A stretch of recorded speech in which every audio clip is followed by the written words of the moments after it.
Today I'm going to talk about the Irish and housing, but first I'd like to thank some people. First of all, Scott Benson, he's out over there. He's an architect from South Portland. He's been with me on this project all along as an architectural advisor, and it's been great. Eileen Egan is here. More about her in just a second. Michelle Josephson, she's from the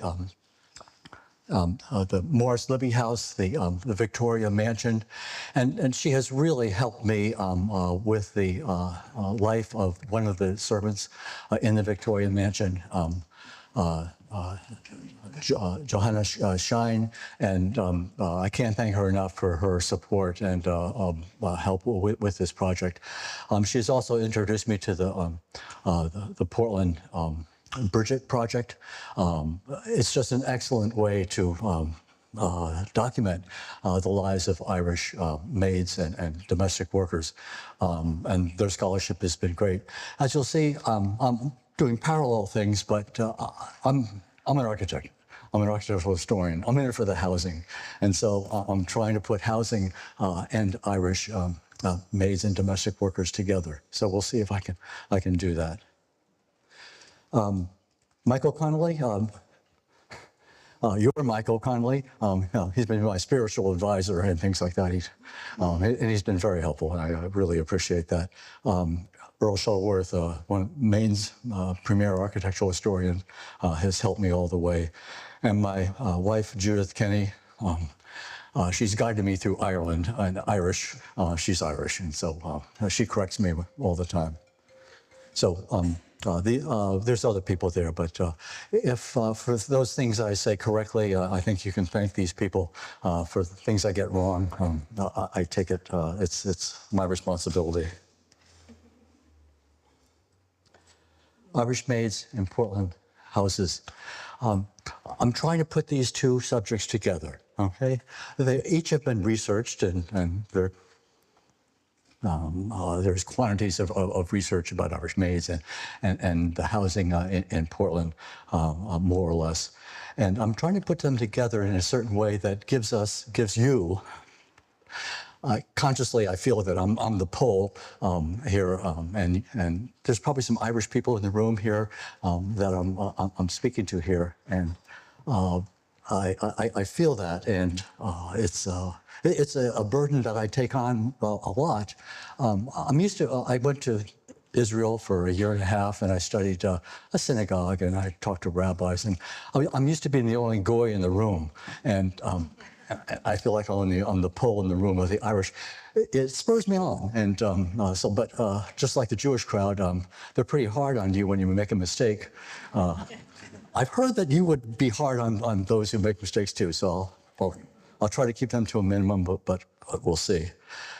So this putting together of housing and Irish maids, I'm reaching out to you after this talk, and if I'm to say, if you have stories of Irish maids in houses, and in Portland, I can't do it all, and I'm looking at Portland context.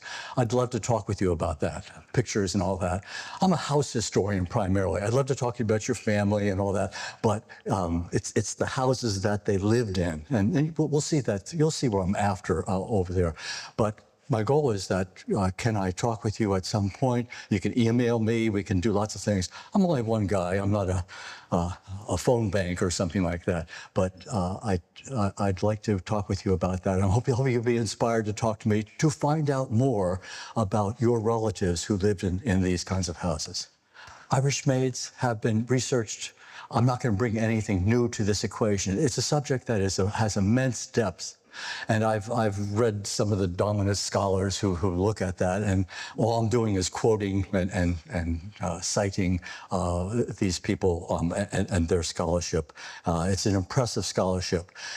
It confronts housing, as you talk about the big house where the Irish maids worked and all that, but it doesn't do a contextual study of specific houses, and it certainly doesn't look at their living conditions before, after, during their experience as maids, and that's what I think I can bring to this discussion.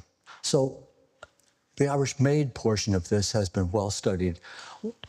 The architectural portion of this, the architecture, you have great architecture in Portland and all, and there's a history of dump scholarship, but it's of the big houses, as you might expect, about the rich and famous in some ways.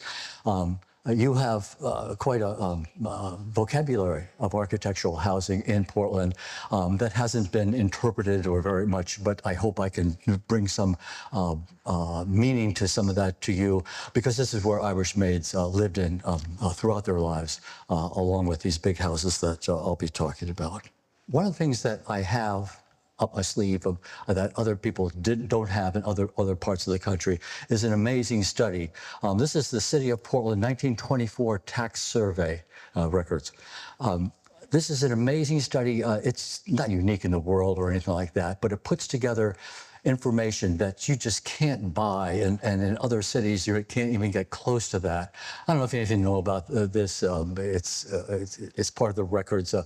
Maine Historical has made it easily accessible, and it starts off with a picture of every house in Portland in 1924.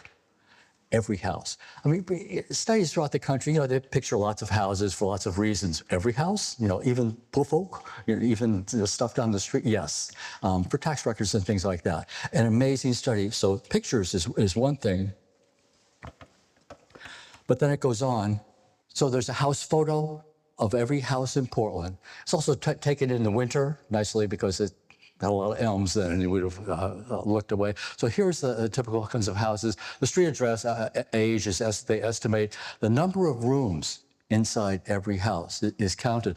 But here's the important one for our purposes here today. The number of tenants, rooms, and rents.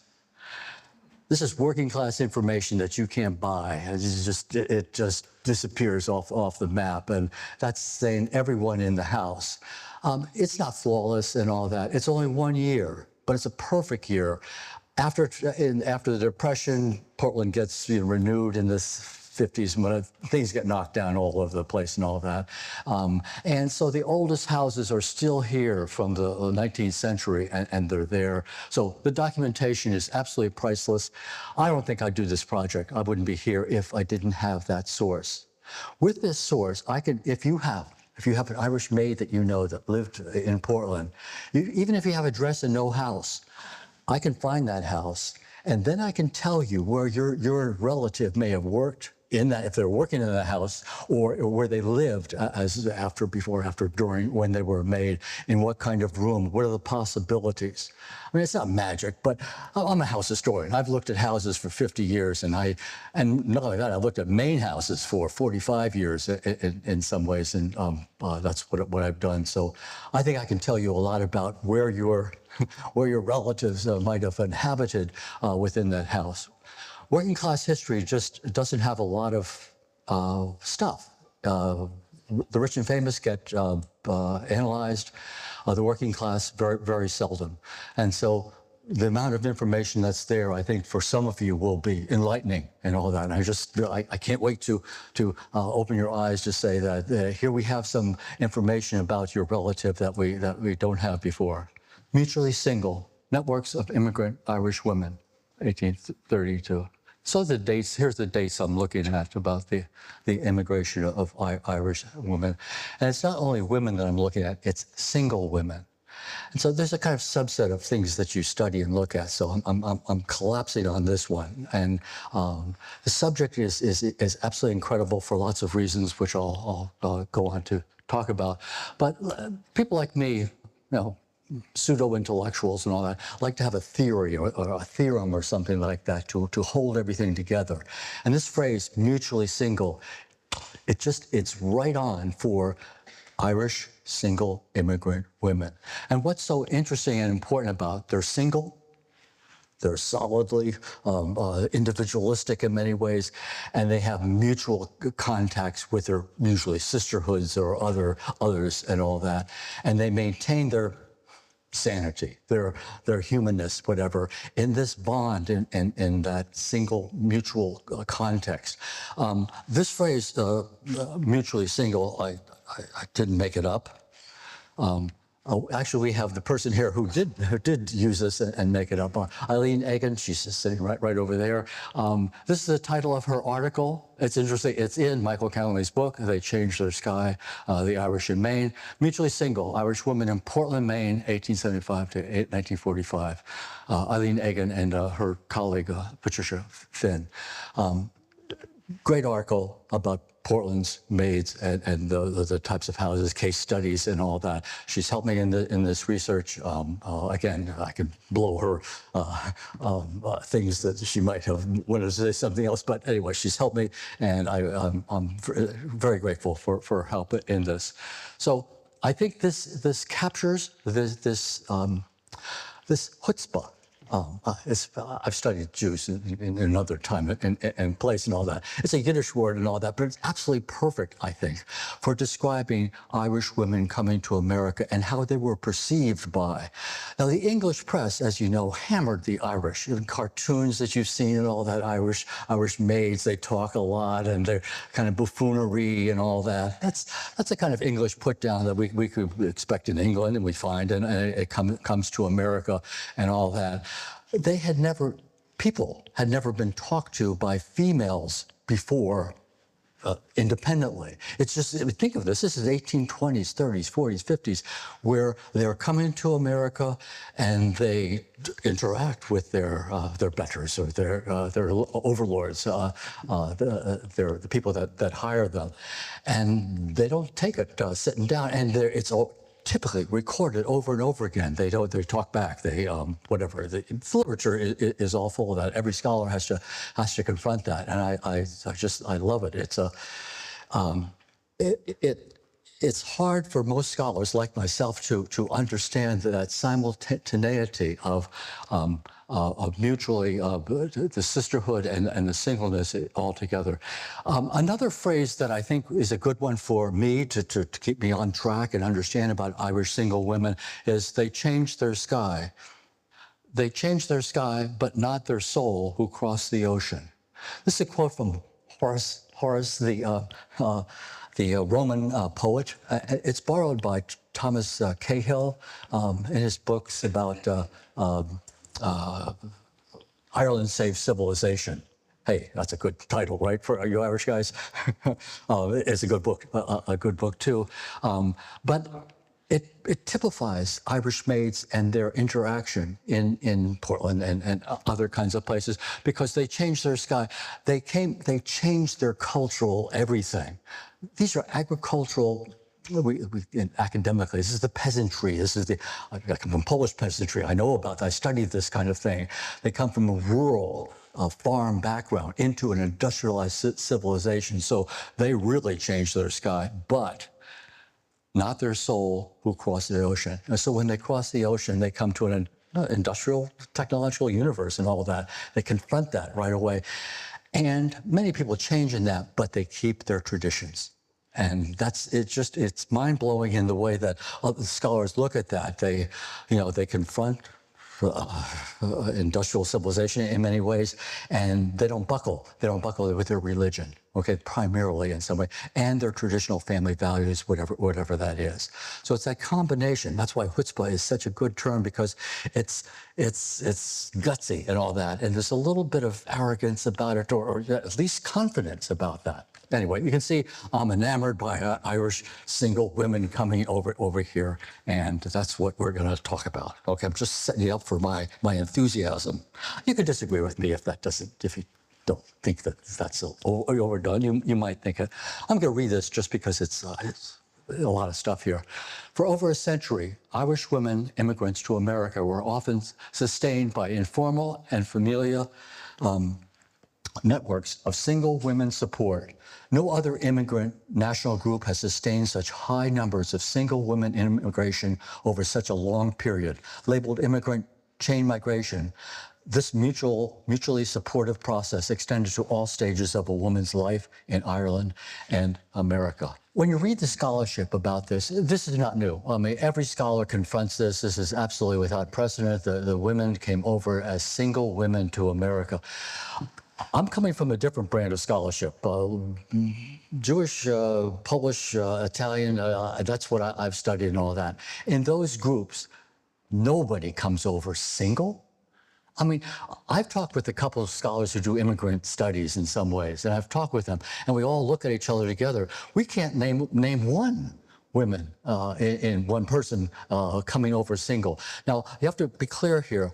The Jewish and Polish women came over, but always because the husband dies, in transit, they're developing something, but they don't come over as single. That's just didn't happen. And it's so unique. And I'm just saying that they've every comments on it, but I'm just here to say that this is without precedent. This requires a sustainability, this mutually single. There's something sustaining them to do this because other people are not doing this at all. And this is this culture coming over here of independence in some ways. And I think finally, what I'll try to say, this is reflective a little bit in their housing choices and all that. And give me some slack, and I'll try to look at get this to housing pretty soon. But this is the uniqueness of this is just completely off the charts. Here's scenes of coming over and all of that. I suppose other scholars have said that they developed friendships in steerage with other Irish maids or something like that.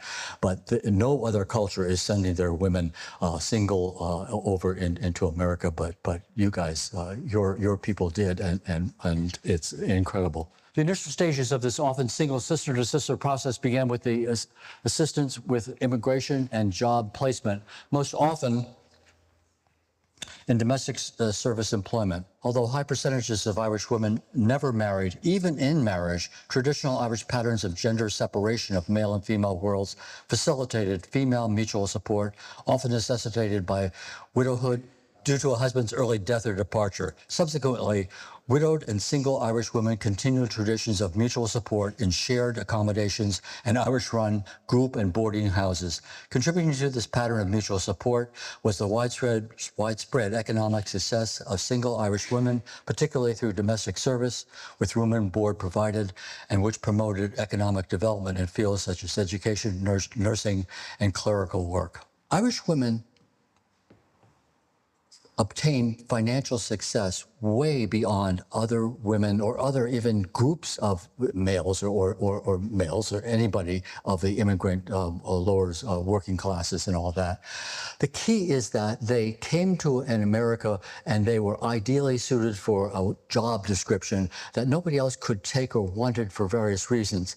You needed to be single in the culture at the time for this maid work. No other culture is keeping their women single. And so Irish women in singleness could dominate that.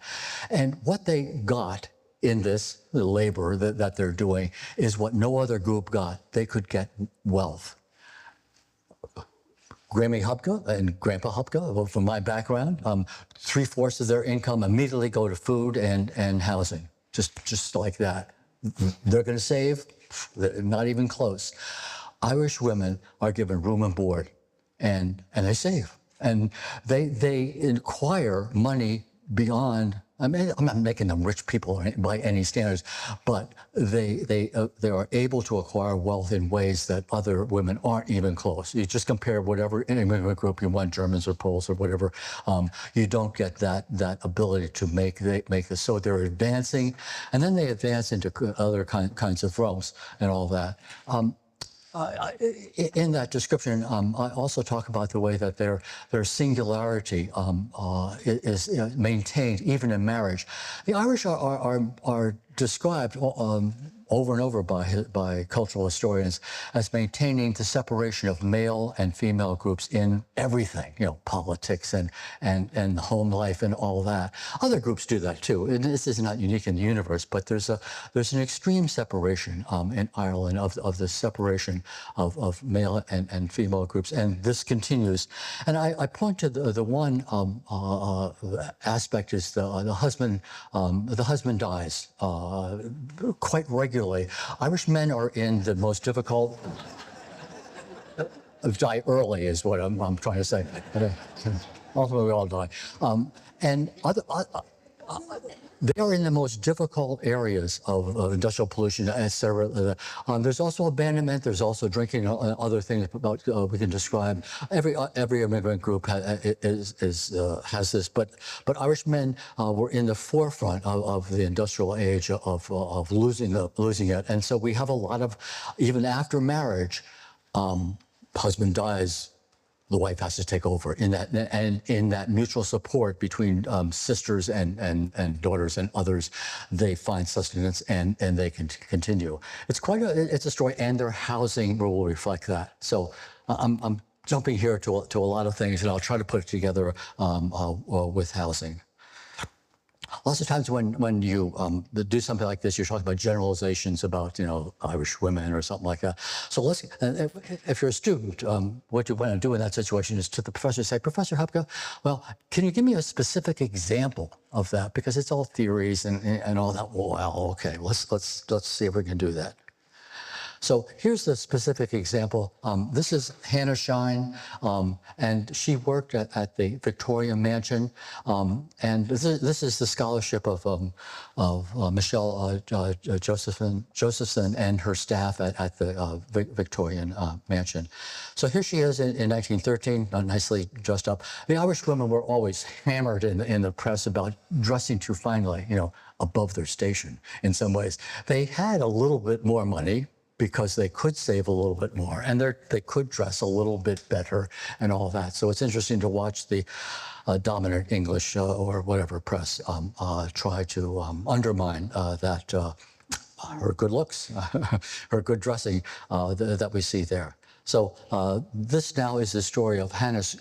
This is her housing story, and this is so every maid that you give me or I show, I can, if you help you, obtain the housing story that this would be typical of their life. So first, her house in Ireland.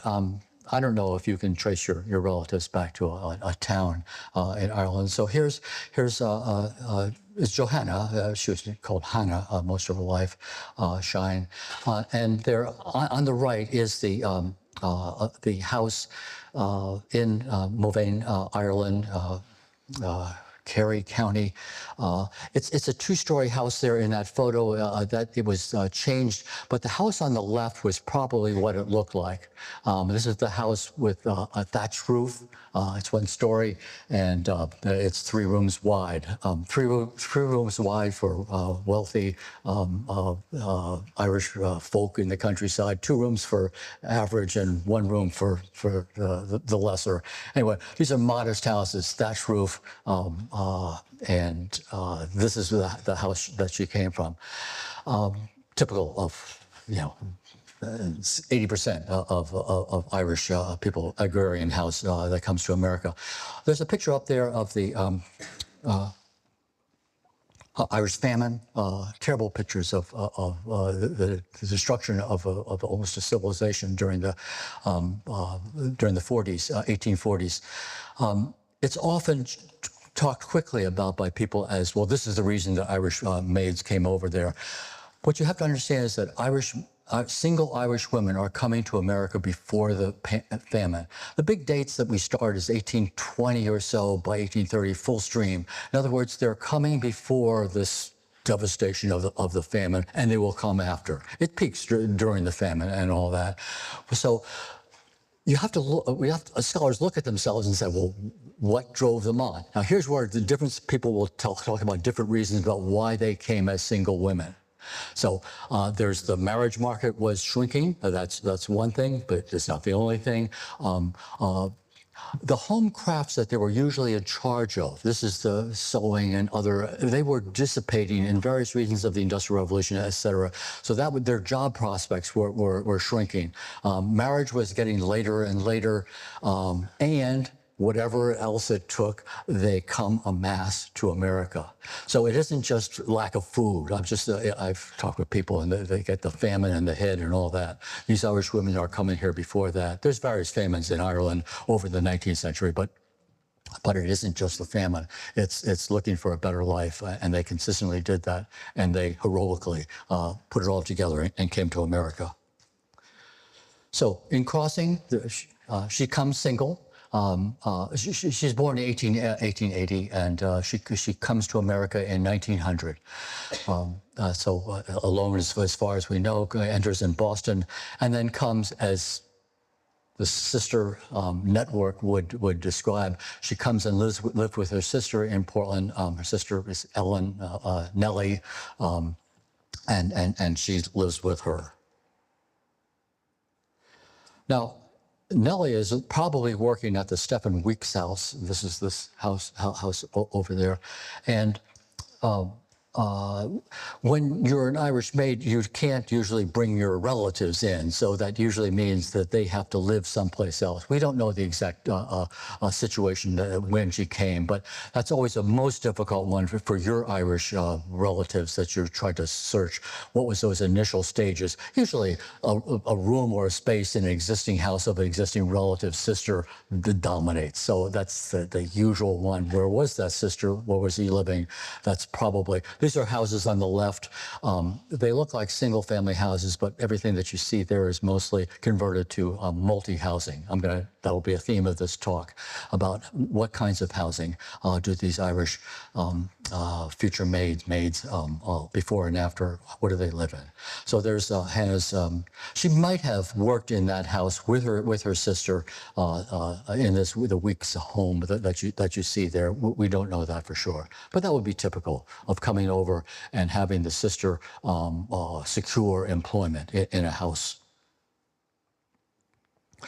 So this is Michelle Josephine's work in the Libby House. So this is the Victorian mansion. You should recognize this as one of America's great Italianate houses. I show my architectural stripes here. This is a fantastic Italianate house of the period. That tower wants to be in Italy, and just look over the fields and all that.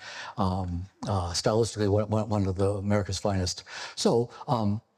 Here's Hannah. She gets a job in a pretty good house. We think that she gets this because her sister is working there or is able to do that. But maybe she's just a great maid. We don't know all of that.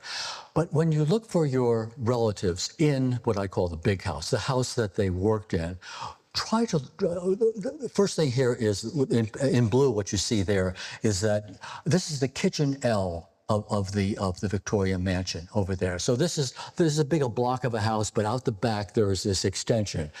The L, you guys are Mainers, right? So you invented the L in your architecture over the last 300 years here. Houses in England didn't have that, but they come to America and they make this L, it starts sticking out. That's that piece that sticks out in blue in the back. And so this is typical. Your relative maid would probably work in something like that in houses that you see. And for my architectural students, I said to find any house, to understand it, I say find the kitchen. Okay, well, you find the kitchen, you find the Irish maid. So that's just absolutely ubiquitous. And maybe they live and they work there, and maybe they live there because the bedroom is close to there, or in a closet or something like that near. There's different conditions. There's good people that hire maids, and there's not so good people. So it's all over the place, and you have to try to figure that out. In the Libby house, we have the big blue dot there that you see here is divided into two on the second floor, and there's two rooms that were designated for maids. Usually in a house like this, there would be at least two.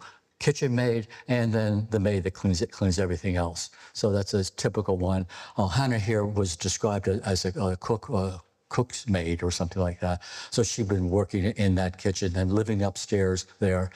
This is a house, it's a big house, but in a house like this, you look for the big stairs for the client, the front stairs, if you will, or something like that. And then you look for the back stair because that's the maid stairs. So that's where Hannah and people who do domestic work would be. You can see there's two back stairs in this plan.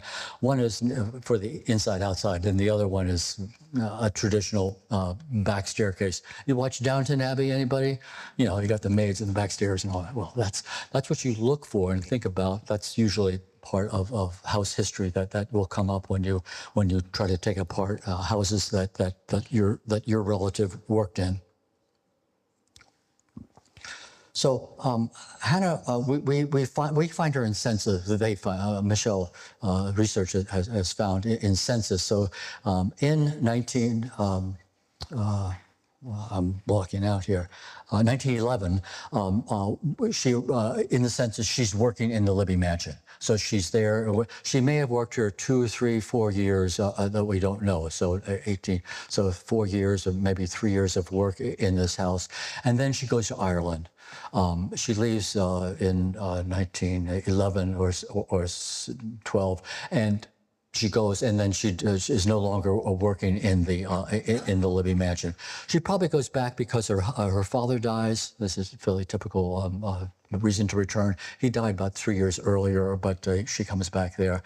So she stays there a while and then comes back to America. There's a lot of return, more term return than many in your family stories would usually tell.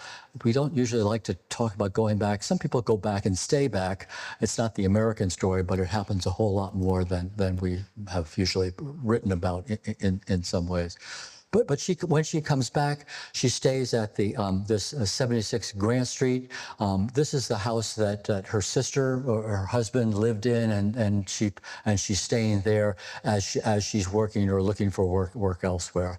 She does that for a couple of years, and then she gets another plum of a job, the Philip Brown House. This is this big house over here. It's quite a Second Empire mansion, a tremendous sized house. It was destroyed, however. It got knocked down in the, I don't know, the 40s or before that. So we can't talk about her life there. But Philip Brown was a banker in Portland, a major figure, and so this was a fantastic house. So Hannah must do good work, and she gets another plum, I think, plum kind of job in this Philip Brown house. She works there until 1917, and then she gets married. And with her husband, they moved to Springfield, Massachusetts, a whole new life. But wouldn't you know, her husband dies in a year. And then, so typical guys, Irish guys, they live highly or whatever, and they don't last as long as the women do easily. It just maintained today as well, but it certainly was what was the case. So she moves back to Portland, and she comes back and lives in a house that was occupied by her sister, but and her husband on Winter Street. There you say. I have two pictures there. One is the current picture, Google picture, and the other one is this 1924 picture. It's nice to do that. You'll see the existing house if your Irish maid worked in a certain house, but then go back to that 1924 survey, and you'll see what the house looked like, and then you'll also see lots of other things. So she works, we don't know her appointment after that. She works various ways. And then she gets married again, moves off to Waterboro, Maine. And they had disturbances at the time, anti-Irish Klan kind of activities. And then, so 1922, she moves back here. She first is this Mellon Street house and then Cumberland Avenue.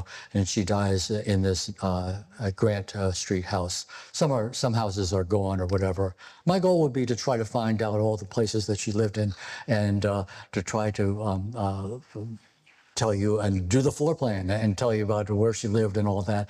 This is all we've got from working class history. It's not much. I mean, it's not fireworks, so it's not sexy, or it's very mundane, little scraps of information about that for most of our relatives. But I'll try to tell you how you can trump that and to try to expand that information to make it more meaningful to you. For example, one thing there is that in this Mellon Street house, right here in the right, on the bottom right of that house, that's where her husband at the time ran a barber shop. Many times, Irish women especially develop home industry. small stores, sewing gets going, and it develops a kind of craft, and within the house itself, there is a home industry. Some of you might have stories of that. It happens a lot. It doesn't have to be major. You can do shoe leathers for Lowell Mills or something like that. It doesn't have to be a store. But anyway, there's this crafting that happens and this isn't difficult, more different than other immigrant groups, but the Irish do it a lot. And let's see if we can find out some of those kinds of industries.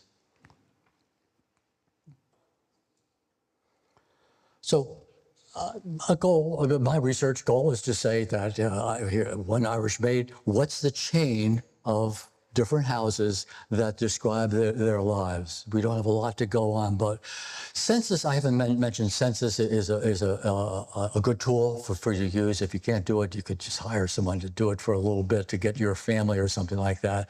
Coupled with that 1924 survey will give you a good beat on your relatives. So here's the lineup of houses over there that constitutes the full extent of living. You can see how different this is from most family histories of one house or two houses or something like that. This gets going.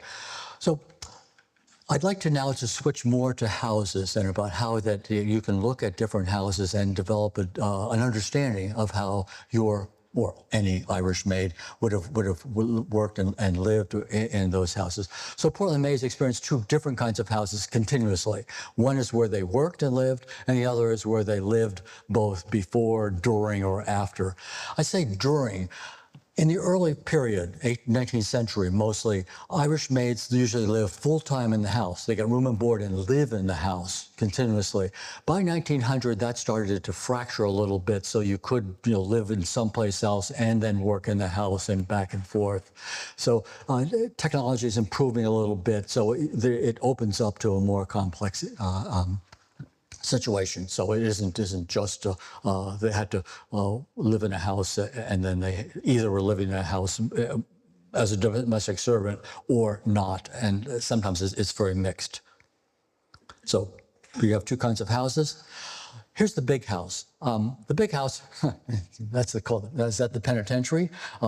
Anyway, it depends on how the working conditions were. So, but the big house is the house I'm saying here is where they worked. So when you look for your Irish maid and you know where she worked, here's some things to look for when you look into houses like that. So there's a range of possible spaces that they typically lived in over and over, and so here they are. First is that we saw in the Victorian mansion, there was separate rooms, assigned separate rooms for the Irish maids. This in the Irish, even in that big house, changed over time. The different phases of individual family lives make things change and all that. But that's the height of what they desired in some ways, the little that they could, to have a private room of their own in a house. I think that's relatively rare. There's rooms that are shared a little bit with other people or something like that. But anyway, as a goal, sometimes you will find individual houses. I point to this house over here. Do you see that the balcony, this dormer on top? I haven't been in this house and all that, but I've been in other houses where this attic floor up here is a servant floor, the third floor. America's dominant wealth lives in two-story houses ever since the Revolution in some ways. And so the third attic floor has always been the home of potential servants and all that. So I'm going down to the third item there. The attic rooms can be subdivided either as individual rooms. Mostly, however, you've been in the attic of Maine houses. I've been in hundreds or thousands of Maine attics and all that. They get divided up in many ways with cardboard partitions and things like that. So you can't expect individual rooms or something like that. Also, attics take a real hit over time. Something that was a room in one generation might not be a room in others. So, but once in a while, you can find the individual rooms where workers, in Maine houses, I look for agricultural workers in L's of Maine houses. And so I'm trained to look for rooms of maids in the upstairs floors. You can in a third floor situation, here's a house. This is the McCullen's sweat house attached to the Portland Art Museum. So the third floor can often be associated with maids in houses like that. So if you lived in big houses like that, that's a possibility. Next, the kitchen. As I said, anywhere near the kitchen is probably a place where Irish maids usually lived and worked. This is where they accepted their guests if they came to any visitors that they had or so into the kitchen. It's all scholars record that over and over. So you look for the kitchen for signs, and the signs are you're not going to have your signature of your Irish maid or something like that, but you can basically if you can work the room to find out how they might have worked in a room like that. Basement rooms. Go down to the basement. It's not glorious accommodation, as you might imagine there. And when you have rooms in the basement, because of water damage and things like that, the partitions that were there, they evaporate real quickly. So it's rare to find a basement. Sometimes you'll have basement toilets that are put in for the maids, and that's a possibility. One thing that I've seen a couple times in Portland, I don't think it's a little rare, is fireplaces in basements. Anybody ever see a fireplace in a Maine house basement? Almost always that's the sign of a maid's there. You just don't get the big house lady or man over to work in the basement. It's usually a sign of where the maids worked in a house like that. Finally, outbuildings. Because I look at Maine architecture farms, I know outbuildings. You have an amazing stock of outbuildings in your basic houses in Portland. To me, it looks like a connected farm landscape. It's just, you got houses and you got the L and you got the next one and you got the next one. It goes on and on. Those are possible places for maids in Portland. So also with the stable, when you have a stable, it's a possibility to have a coachman or something like that. Those are also rooms for the male equivalents to Irish domestic workers. That's the big house where they worked in, but now I'm going to talk about the houses that they lived in. So this is before there were maids and after the maids, a little bit during there were maids and all that. They were living in Portland houses, and how did they live? Well, let's look at that. This gets a little more complex. I wish I could make it simple, but I'll try to do that. If you think about Portland has a lot of houses, right? A lot of different kinds of houses and all that, it has three basic kinds of houses. And if you understand those three houses, you're going to understand a whole realm of possibilities of where your Irish maids lived their lives. And they lived their lives in lots of very similar ways. And I'd like to try to tell you about that. So I apologize for the names here. These are made up names by architectural historians and geographers and something like that. Side hall type of house, side hall over here. I house. Apologize for that name, and the three-decker. Most of you know the three-decker. That's in your bloodstream, right? You guys, New England has the home of the three-decker, and so does Portland. So those three houses in 1900, those three houses, I would say, constituted 50% of housing in Portland. This is Peninsula Portland. Deering is another land, and let's not look at that. So one out of every two houses was an example of one of these kinds of houses. That makes your job a little easier because these houses have regular, and there's a regular way that people subdivided and lived in something like that. So I'm going to talk about that. There are other houses, but we can't talk about everything here. So the two houses that I'll concentrate on are what we call the side hall and the I house. Side hall is the name for this hallway in the side. When you open that front door, what do you see? Hallway and a staircase. Just God made green apples. It's one of those farm expressions that I hear over and over again. So you have this door over here, the doors in the side. There's more. This is Portland's most popular house in Peninsula Portland. I say Peninsula, with not Deering, okay, just nearing that. It's still the most popular house in the city, demographic-wise. I'm a demographic historian. That's what I look at. So you look at this house. This is in your bloodstream. This is your dominant house. So side hall is because of the salt. It's a row house. If you understand a row house, you put these together, and you got Washington D.C. or Philadelphia or Baltimore, where people put houses together like that. That's what this is. But in Portland, you're not a row house city. You built independent houses, single houses, and this is the floor plan you do. It has some characteristics that are important about how Irish Made uses it. The I house. It's really an old house. Do you see the facade over here? You know, the doorway's in the center. It's 2 stories. You got a window on one side, window on another. This should be in your genes. You have seen thousands of these houses if you're a Mainer. It's the most popular house in New England, bar none. It beats the ranch house and things like that. It's literally all over the place. But this is the facade that faces the street. And now I got to talk. Now this happens. Just go out here, wander down some side streets over there, and you're going to see thousands of these that occur over and over again. So here's the front of the house. So you have to walk up here and then go in. Seems natural to you, but it ain't natural throughout America and all that. But it happens in Portland. These 2 houses are there. They're the homes of Irish Maids, and we'll talk about that in just a second. So Portland builders and their clients constructed side hall and I houses throughout the 19th and 20th century to become, by 1900, the 2 most popular houses in Peninsula Portland. Now, the I house is invented, really popularized here in Portland about 1820. Greek revival, they call it, architecturally and all that, and it booms. By 1850, it's just one of the more popular houses, and then they keep on building it. Other places, Boston and other places, they stop building this house, but you guys keep on building it. I just don't know why, you know.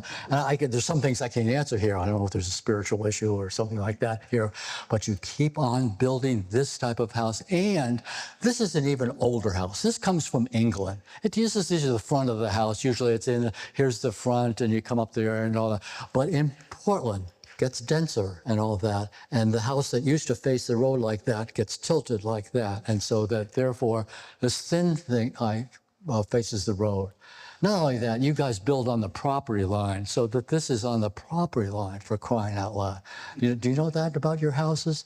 Throughout the country, as God intended, you have a house and you put it on the center of the lot, and you have side yards on either side. You don't do that here.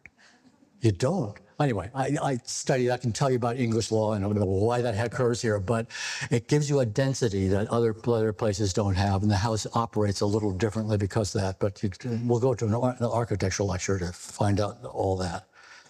It's different.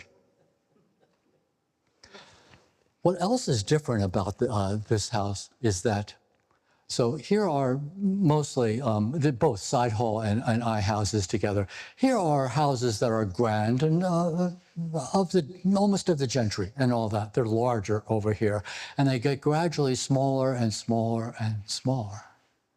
But they're the same kind of house. Let's say you got some money, you know, and you're a working class kind of person and all that, and you're living in this neighborhood that has all similar houses. When you get some money and make it and move out to Deering, let's say, you're going to build the same kind of house you lived in your old neighborhood? Deering folks build different kind of houses to express their wealth. There's lots of reasons why we build bigger and different kinds of houses in different eras. But Portland maintains these 2 kinds of houses over and over and over again. I'll give you a theory that I don't agree with or don't know about, but I hope, because you're Irish, you'll kind of think about it a while. This is called, and I guess I need Michael here with the name for this. In Chinese culture, it's called tall poppy. You got a field of poppies, about 1,000, but you got one poppy that goes up and gets tall. You're calling attention to yourself. You're making yourself be better than our normal kinds of people. This is a story that you ever heard in Irish culture about those who leave our Irish neighborhood and develop and become snotty or snooty or whatever those kinds of things. I've heard this enough in Irish literature to know that there. I'm not saying that that's there, but something in this culture is maintaining a kind of uniformity of houses. Now, it could be an English upper class of conservative folks who just keep on building the same houses. Let's talk about, but one of the things is working class never designs and builds their own houses. Irish become into the building trades and design trades in the late 19th century, into the 20th century, a little bit and all that. And so houses were built by English folk for Irish. And so this is happening here for lots of reasons that I can't talk about. But I just introduced the tall poppy theory here to challenge you, some of you Irish folk here, that I don't know why that Irish people are thinking that this is a pretty good kind of house for Portland, but they did. And I'm just saying the takeaway from this is that they built consistently. Every other part of the country, these are archaic houses by the Civil War, and yet Portland keeps on building these houses. That Irish Maids will be living in just a second.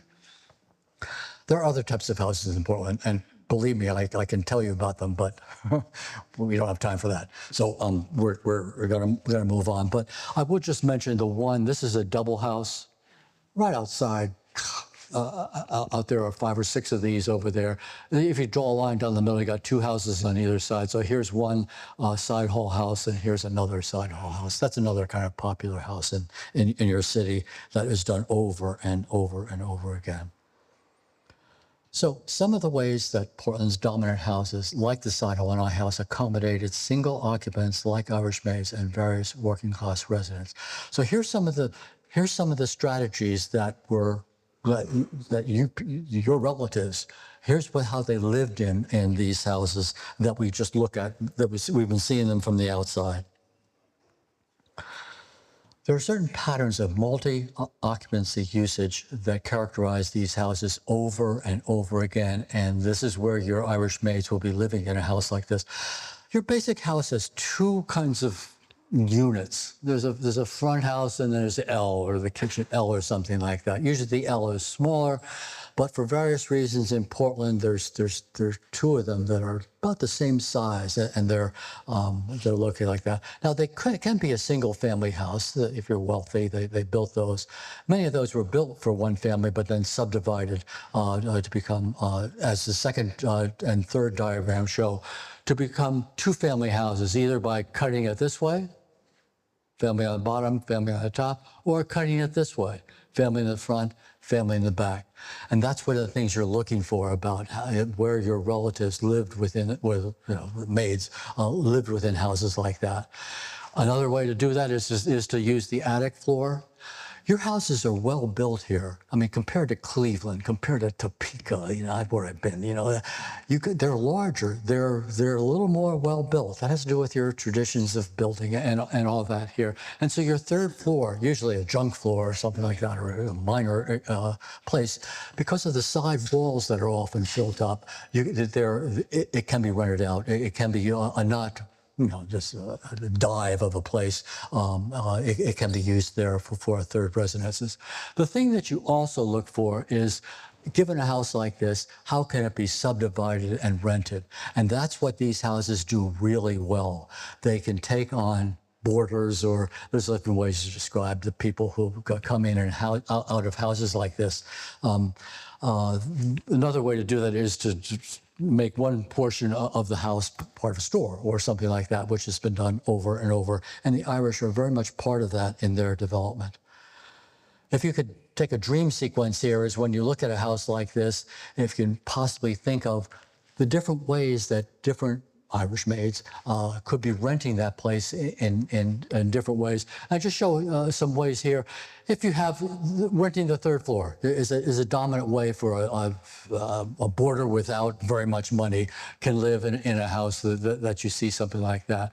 Sometimes, and I haven't found it too much here, but I found it across the country in places like Cleveland and Pittsburgh and things like that, is that you rent out the front room, the parlor room, to someone who has some funds, like an Irish maid who's made it or something like that. And so that you'll rent out the best room in your house, and that will be located over here. But anyway, there's different ways that you can look at these houses. So I'm hoping to, get your architectural vision goggles on there and then look inside these houses and see if you can find out where your relatives lived over time. The house also works because it can be subdivided easily. Any house anywhere in America can be subdivided for multi-use.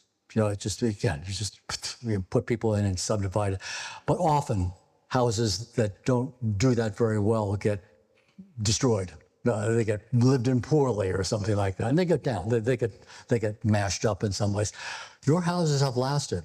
You have your destructions, but only for the kind of the 1960s and 70s, where the destruction was popular in many ways. But it wasn't because the houses were failing or anything like that.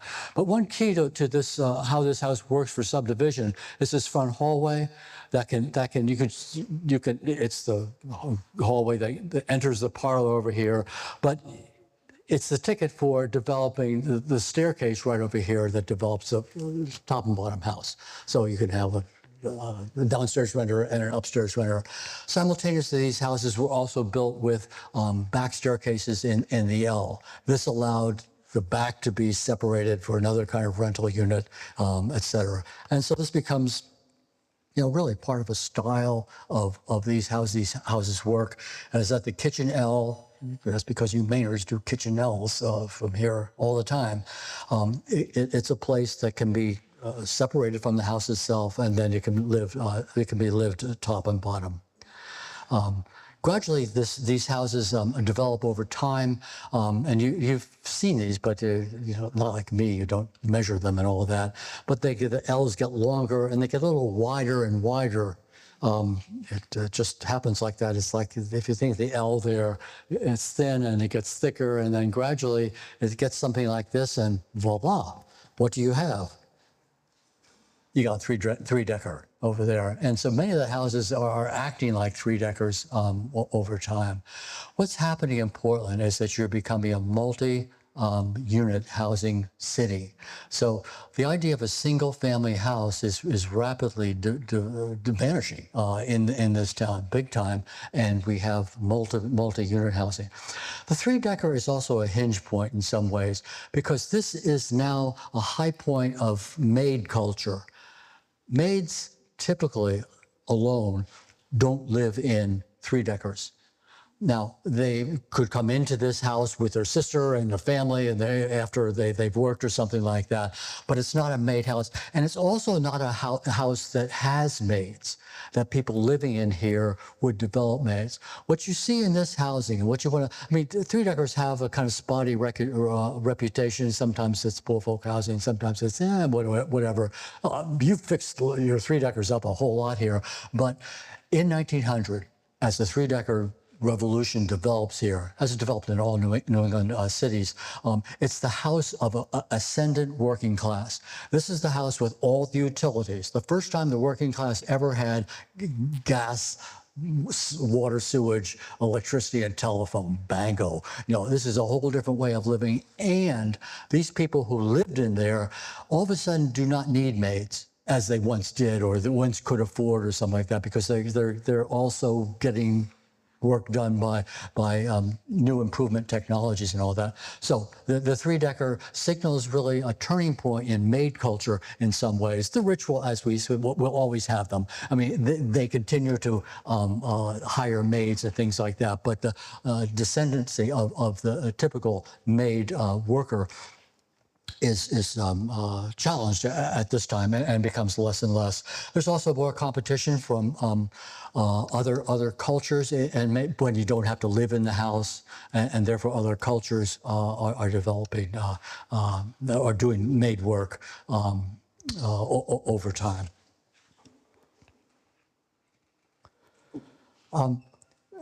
I'm trying to wrap this up in some ways and saying, let's say you thought some of the things I said was okay, and you wanted to get out there, and then I'd say, be careful, because some of the ways that Americans, you and I, think about housing are going to challenge some of the things I said about these houses. So be careful about how you think about, maids and houses and all that. And the first one is a challenge to, all of us, the American dream of home ownership. We're Americans. We could classify many of our ideals throughout the 19th, 20th century as this being an underlying theme, not for everyone, not all the time, and all that, but certainly one there. Irish women certainly they had more wealth and sometimes than other folk. And so it isn't a fact of choosing multi-unit housing because they were poor or very poor or something like that. They're choosing them, I think, also because of this mutuality. They're living with their sisters. They've never lost that. They continue with these traditions that other folks who go out to Deering and other places are living alone or differently or something like that. But this bond in Irish women particularly, I think, sustains this multi-unit type of housing, which continues or did continue in Portland. Yet the history of Portland's Irish maids and most working class Portlanders is overwhelming in the story of a changing variety of multi-unit and rental, boarding, and shared occupancy houses. One of the things that Irish maids do all the time, the husband dies, and is to develop a boarding house or renting out the rooms or something like that over and over again. That's a strategy that allows them to, all the houses I was just saying, the subdivision, often an Irish woman in charge of that or just being the head boarder or whatever in houses like I've been showing you. This is a picture, it should be unrecognizable to most of you. This is taken from the observatory, your wooden observatory up on Congress Street. I forget the cross street over there. Anyway, you're up in the observatory and you're looking north. There's the cove. Do you see the water out there? Deering is across the cove and all that. You got that view over there. I was driving around here today just to check this one out over there. What you see is a lot of single-family housing. This should look foreign to you because this is not the Portland you know. There are a couple of those houses left, but most of them have been creamed and destroyed, and two-story I houses and all that have been put on. This is probably the last area of Portland that was left undeveloped in your history. The Western Prom is developing differently a little bit, but filling in. Anyway, there you are, the kind of single-family housing market. This is what Portland isn't. And so one of the things that it's both the Irish maids are living in multi-unit housing, but the market for single-family housing is evaporating because of your density and all that. I love that picture because it's not the Portland that I know, but it is, see those little boxes, those little houses over there? It's hard. There's some of them out there, but they're pretty much gone. The ideal of continuous family residency in the same house. We've always, this is kind of an ideal. I showed you the Morris Libby house, this famous Victorian mansion, 2 families, 70 years. The working class doesn't do that. You guys, my guys, you have to move on. The working class always moves on in some ways. There's a recent article in the New Yorker about America's tradition and going back all the way of moving constantly and all that. That's part of our culture and that's going on there. And so we don't expect to find, and you never will find with your Irish relatives usually, unless they're very rare, is the consistency of living in one house over many generations. It's just almost unknown. It's a wealth thing. You gotta have wealth to do something like that. So we understand about class and wealth to understand that. So what we expect to find and do find in Irish maids, particularly because they had to work in one kind of house and then live in another and all that. They got multiple. It's a hard history to tell. Usually you just want to cut it short in some ways, but don't.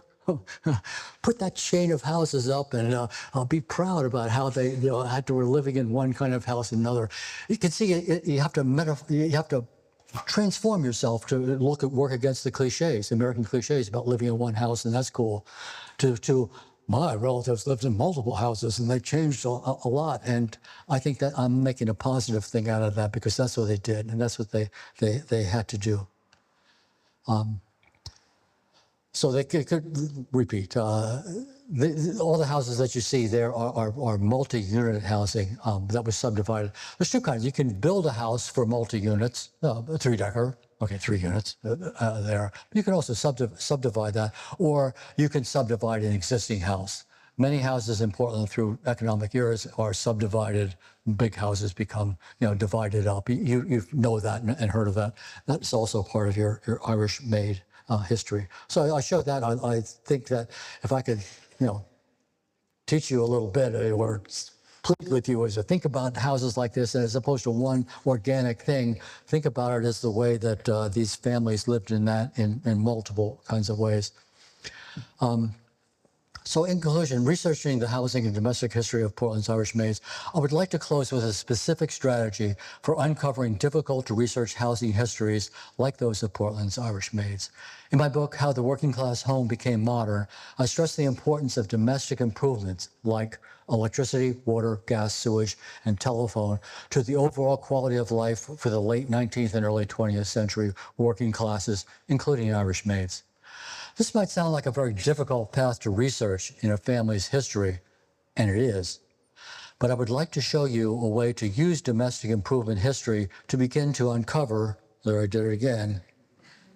Oh, shit, how do I do that? God, yes.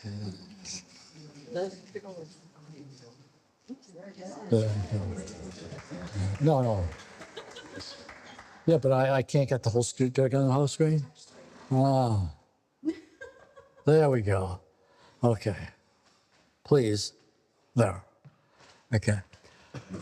Here's a diagram. It takes maybe a little while to look at it and to digest it. The acquisition of major labor-saving conveniences. This is the home of the Eisenhower home in Abilene, Kansas. The Eisenhowers were not working class. They're rich, farmer, Kansas folk and all that, the upper class in many ways. But what it shows you is the history of the Eisenhowers in terms of their acquisition of improvements over time. And that's the important thing.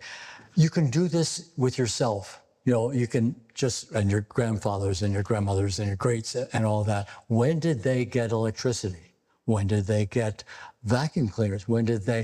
This you can do, and you should have remnants of that history. And once you do that, you can fill in a whole lot about their lives. Let's just there's the vacuum cleaner. Like here, here it develops over here. 1920s, vacuum cleaners develop in America. They're experimented in the teens. By 1920, it comes, and then before the Depression, that was a purchase that most middle-class people could afford. It sounds like it's a minor thing for wealthy people. It's not even recorded in some ways and all that. But for your Irish maid, the developer of the vacuum cleaner is big time both in their own home and their work as domestic servants. And it can tell you a lot about that. And you don't have to be so sophisticated about that, because you only get little bits and pieces of just do this for yourself and think about refrigerators and washers or something like that. You point to the washer. The washers are cool because for the wealthy, the washer is introduced, the electric washing machine or something like that, or there's hand-wrung kinds of things introduced. It never makes wealthy house history, because the clothes were washed before they had a washing machine, and they were washed after. What's the big deal? Anyway, for your Irish maid, there's a big deal, and certainly for their lives, for their individual lives, the acquisition of these. So it's an event of technology, but that meant something, and it meant something powerful. We don't write poems about it. We don't have a Dickinson that really talks about the power of those small inventions for those hardworking people. These are big events. I conclude my lecture. I just did it yesterday. A connected farm lecture I did in New Hampshire, and I conclude with this photograph of a farm kitchen. And so there's the stove here, and here's the fireplace that they covered over, and here's the pump pumping water from the basement. And I say, also note the floor. Linoleum. Some of my architectural students kind of giggle about the word linoleum. It sounds, old or something like that. But for your Irish maid, the development of linoleum to put on a worn house kitchen floor is the difference between clean and vermin. Or it's a spectacular difference. It made a big difference in their lives. Those small improvements, I think you can track. I think they give you a good insight into your relatives, and there's a pride in that, about knowing how hard they worked. And there's a little sign points that you can get. There's not much history out there, but you can do that, I think. Finally, last slide. We don't have pictures I showed you pictures of Irish maids all dressed up, because they took pictures from the big house and they got pictures like that. But we don't have them. We don't have hardly any pictures of how people really worked and lived in the times. I'm talking here about the turn of the century and before or after the turn of the century. I love these photos because they're the best that exist, I would say, about showing real, sort of real scenes of people eating in the kitchen. Okay, the Irish maids, they're eating in the kitchen. No, there's no dining room out there. Whatever. That's what you see on the top right over there. The other one on the top left, there's two people. Home industry. We don't have pictures of women doing sewing that they're going to sell and all that, and that's what they're doing there. Both of those are New York tenements. We don't have average kitchens there. In back of those women is a bed. So they're sleeping in a place that is the kitchen in the center of the house, and it's also a bedroom. Bottom left is an absolutely rare hen's teeth kind of photo. Boarders, the life of boarders. Probably your maid relative came to America and they were boarders for a long time or so, living in a room. And these are two workers in Cleveland. They're dousing the windows because they have the night shift. Last one I love. I've done research in Pittsburgh. It's a steel worker and his wife. And they have a modest 2-room house. 3 boarders are upstairs asleep. But I love it because, you see that baby's carriage there? And there's an organ in the left corner. There's a sewing machine on the right out of sight. And they have this beautiful furniture. And I know they're going to move into a good house, just like your Portland houses when they finally make it. Thank you very much.